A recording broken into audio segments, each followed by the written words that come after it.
नन्ही डक कीड़े के पेट से पानी निकालती है।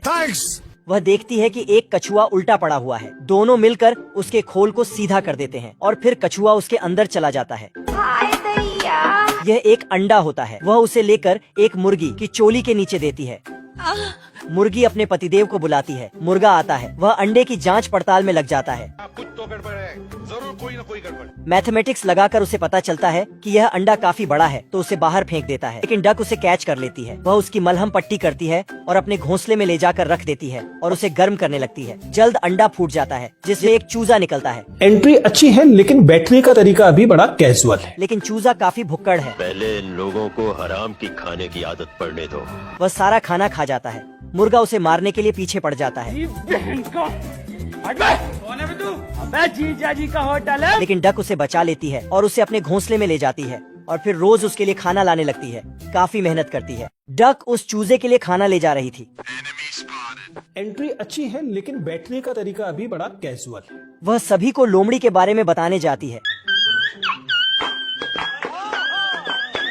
लेकिन लोमड़ी के सामने जो भी आता है उसे झोले में भर लेती। आखिर में मुर्गा फाइट करने जाता, लेकिन लोमड़ी मुर्गे को भी पटक लेती है।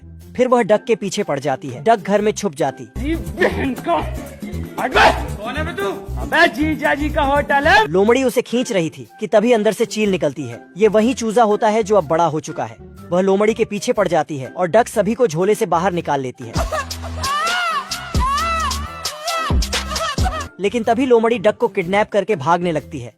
अब देख तू, अब तू गया बेटा। मगर चील उड़ते हुए लोमड़ी को पकड़ लेती है। अरे मैं आसमान की ऊंचाइयों में पूरा कोहरा ही कोहरा और उसे हवा की सैर कराकर नीचे छोड़ देती है। दोस्तों प्लीज रिक्वेस्ट है, लाइक कर दिया करो। काफी मेहनत लगती है हमको वीडियो बनाने में। बगीचे में काफी सारी मधुमक्खियाँ फूलों से शहद इकट्ठा कर रही थी। इसी बगीचे में डक भी होती है।